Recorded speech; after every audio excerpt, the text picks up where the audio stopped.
Imagine standing at your own front door in minus 30 degrees Celsius, and the key simply won't turn. And inside the house, someone is already waiting. Not for you, for her. Picture this: raging blizzard, midnight. Someone knocks, begging to come in, and his boots are completely clean. Not a flake of snow, not a drop of ice, as if he never walked through this storm at all. You're caught in an avalanche, leg destroyed, blizzard swallowing everything. And then a skier appears out of the white, helps you down the mountain, carries half your weight, then vanishes without leaving a single track in the snow. Story 1. The Frozen Lock and the Man Waiting for His Wife. I moved to South Dakota 5 years ago. First time living alone. I liked the silence. My house sat in the middle of nowhere. Nearest neighbor, a quarter-mile away. And I never bothered to meet anyone. Then one February afternoon, everything changed. The blizzard hit fast.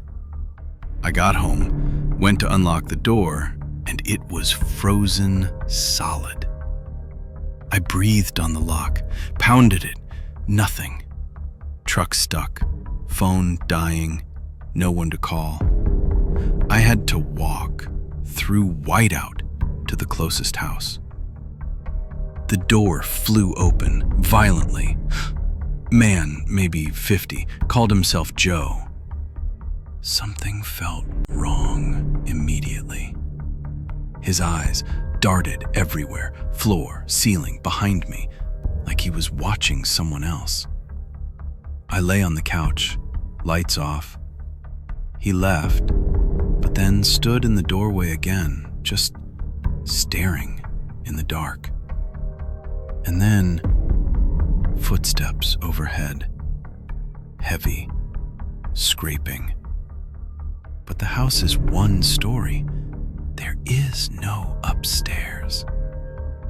Bam! He charged, tackled me over the couch, screaming about her, how she's lonely, how I'd be good company for her. I fought him off, grabbed my coat, ran into the storm. Next house, normal people. They let me in. Morning came. They told me 10 years earlier, Joe's wife vanished. No body, no proof, but everyone believed he killed her. And 3 years later, I still live here. Every time I drive past his house, my skin crawls. Today, we heard how one man almost became company for someone who's been gone for a decade. What would you do if you were locked in with a man like that during a blizzard? Drop your own true, scary story in the comments. The creepiest one will be narrated in the next video. Don't keep us waiting. Story 2. The Man with Clean Boots. Last winter, upstate New York, one of the worst blizzards I've ever seen. I live alone, work from home, barely leave the house. Around 10:30 p.m., thud, then dragging sound. Thought it was a branch. Then weak car horn, intermittent. Looked out, headlights in the snow, no movement. Later, knocking. Man's voice, strained. Car stuck, phone dead, needs to warm up. I cracked the door. Chain on. He was covered in snow, except his boots. Dry, spotless. I said I'd call help.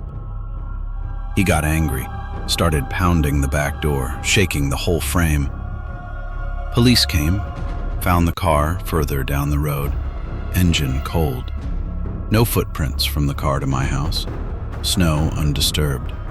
But my footprints went around the house, then just stopped, like someone drove away.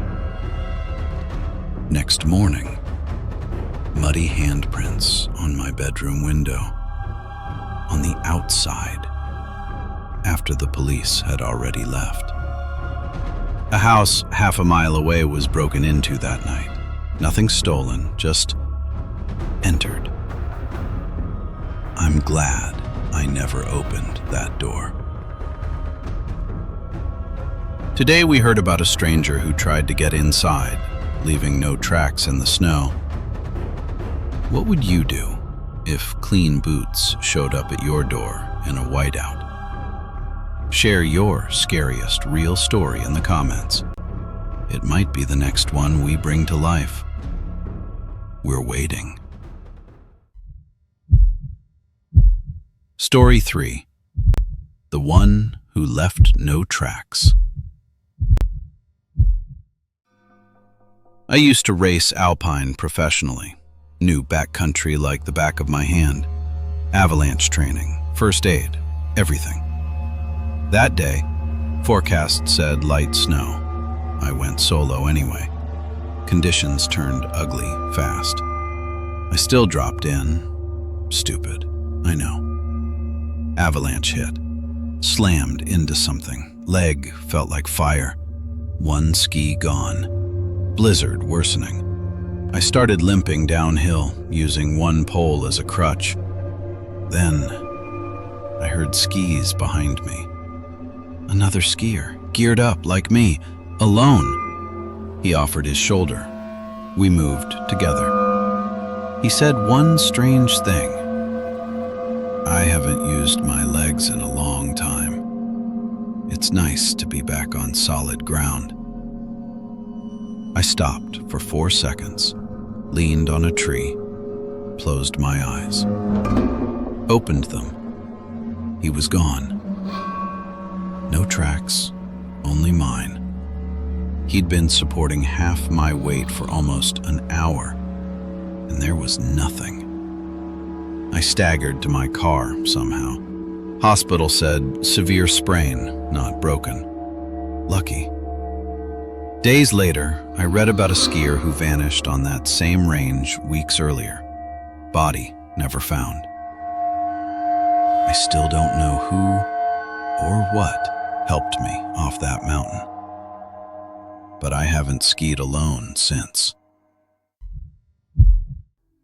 Today we heard about the stranger who carried a broken man down the mountain, then disappeared without a trace. What would you think if someone helped you and then left no footprints at all? Tell us your own real horror story in the comments. The most chilling one will be told in the next video. Don't stay silent. We're listening. Ready to paste straight into 11 labs. Let the chills begin.